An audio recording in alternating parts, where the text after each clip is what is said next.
My dear sisters and brothers, in this Holy Mass, we are joined by our good neighbors from the Commission on Elections, together with their chairman, Chairman George Garcia, the venerable commissioners, their beloved staff and co-workers of the Commission, and also our dear pilgrims here present at the Manila Cathedral.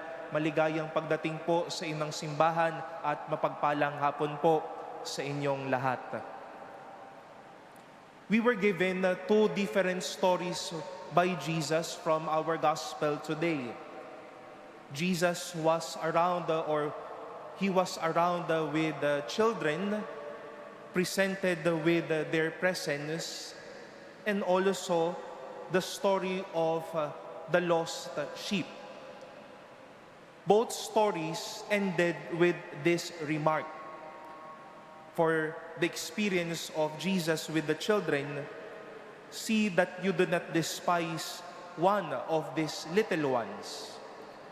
And in the story of the lost sheep, Jesus ended with these words, "In just the same way, it is not the will of your heavenly Father that one of these little ones be lost." Both ended with a remark about the experience of being at a loss, of despising someone.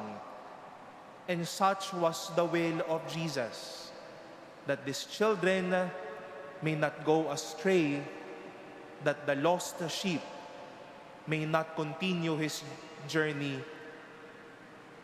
warring around and even at a loss, as we have said. Sa wika pong Tagalog, sinasalin po natin yung salitang lost sa dalawang pamamaraan, yung matalo at yung mawala. And if we are to at least give a little balance to matalo at mawala, at hindi ho ba ito yung gusto ring mangyari ni Jesus, na hindi matalo at mawala ang bata, hindi matalo at mawala ang mga nawawalang tupa. He was entrusted with these children not to despise and make these children at a loss. There was even a sheep entrusted to the shepherd so that the sheep won't be despised, the sheep won't be lost. In our first reading as well, Elijah was entrusted with this scroll, and as according to him, it was sweet as honey. And that word entrusted to him has a mission to face, that this word be told and be preached to others. And that this word, sabi nga ho natin, hindi mapakawala ang tao at hindi mapatalo ang tao. My dear sisters and brothers, what are those things entrusted to you or given to you? Because let us remember, whatever is entrusted or given to us has its purpose and assignment, that we do not despise it and that we do not lose it. Power is a God-given grace to all of us.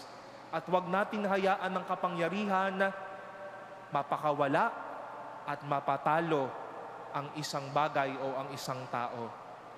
Leadership is a God-given grace. At sana hindi tayo nagtatalo sa bagay na iyan at nagpapawala sa bagay na iyan.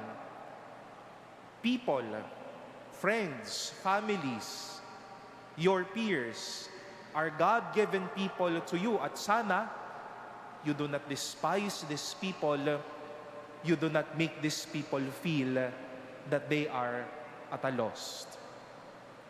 Binibiyayaan at pinagkakatiwalaan tayo, hindi para ipakawala o ipatalo ang mga ibinibigay sa atin. Whatsoever is entrusted to us, we may not despise. They may also not feel they are at a loss. This is the heart of Jesus that hopefully every heart must have. Not despising others, not losing others.